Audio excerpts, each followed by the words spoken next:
We're back here in South Offaly on the farm of Robert Dempsey. We were here with him last June and again last November. I just might start, Robert, by outlining how the harvest went for you. I had a great harvest, to tell you the truth. I was very happy with it. The whole lot, spring barley, winter barley, averaged 3.5 tonne to the acre and averaged nearly 16 bales to the acre for the whole lot as well.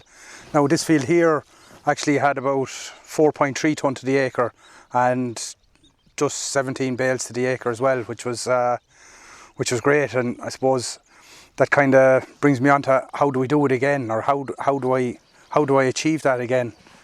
You know. Yeah, 4.3 is a fair yield, all right. Yeah, I would have always.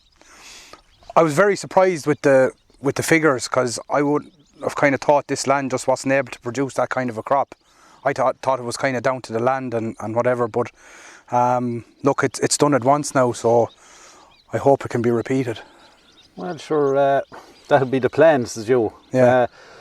Winter barley is going back in here, is yeah, it? Yeah. Yeah, for winter barley, the thing about winter barley is the secret to the yield is to get ear numbers per square metre, to maximise them.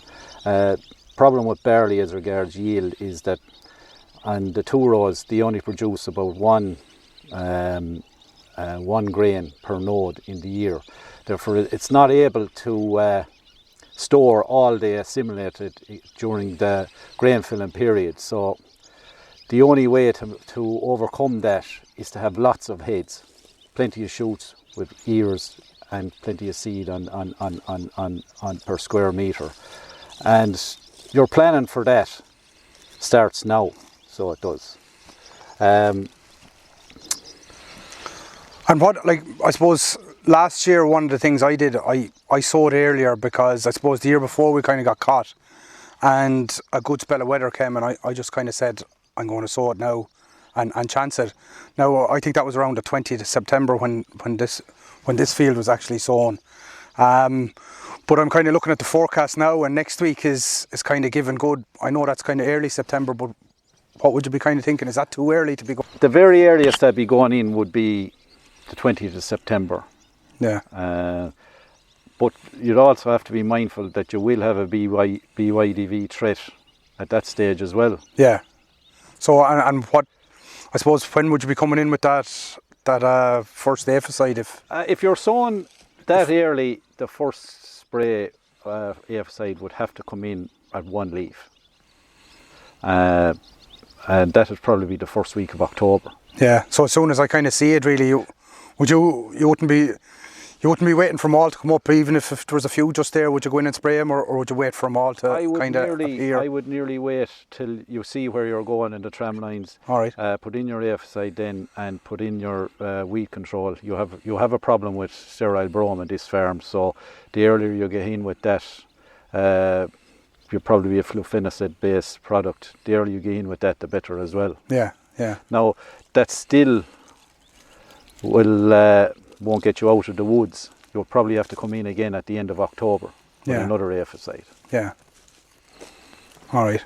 And that'll carry me over the winter period. Well, it should, depending on temperatures, on winter temperatures. If temperatures plummet, it will. But if you get a very, very mild winter, you could have to look at maybe spraying again, but chances of getting out in the field at that stage are nil. I'd say if you got the first two sprays on, I'd forget about it after that. Yeah. And what about fertilizer? P&K? Judging by your yields, it is very easy when you to calculate what you took off the field. You 4.3 tonne is somewhere around 10.5 tonne to the hectare. So at a guess, I'd say you're after taking 35 units of P and about over 100 units of K per acre out of the field. So I need to be thinking about putting at least that back in again. You have to at least put that back in and a bit more. I suppose that kind of refer back to soil samples, or do they really make much of a difference? Oh, they do. You want to, your aim is to get back, is to get to index 3, fertilise for index 3. Yeah. No, but at least when you have when you know your yield, you know what you've taken out. Yeah. So that's the minimum that has to go back. To get over the BYDV problem, there is a variety there now, KWS Joyo, which is it's tolerant of BYDV. It's a 6-row variety, and it yielded well this year, and that's an option for you. I know you're 2 rows that you mostly like, but it's an option. Yeah, well, I suppose we had 6-row here before, and I'd say it's about 8 or 10 years ago. And I suppose, look, it never really, we weren't that impressed with it, and yeah, look, we'll probably stick. We sowed cassia here last year, so I'd probably stick with the cassia again. Cassia, right. And I suppose talking about seed, we talk about getting the plants per square metre and kind of establishing the plant. What's the, I suppose, best way of going about establishing that plant? And well, like at the start I said, 'tis ears per square metre you want to fill them trailers again. So you're looking at probably a target of 1100 to 1200 plants per square metre. So if you come back from that, you're hoping that each plant will give you 3 to 3.5 tillers during tillering. So what you need at the end of January to establish is somewhere between 3 to 320 plants per square metre. So as you say, you know that your target, you know the 1,000 gram weight of the seed because it'll be on the bag. The only thing you don't know is the establishment percentage. You see, and that's the big variable. That'll come down to the quality of the seed. It'll also come down to the soil conditions. It'll also come down to crows, stones, leather jackets, slugs. So your aim now is to try and have somewhere around 320 healthy plants per square metre in this field by the end of January. And how you get there from sowing to then, that's the challenge you have this winter. Yeah. Well, I suppose, look, here I try to control the controllables, and from that I suppose I can control what I can put into the ground. I can control maybe the slugs. I can't really control the crows or the leather jackets.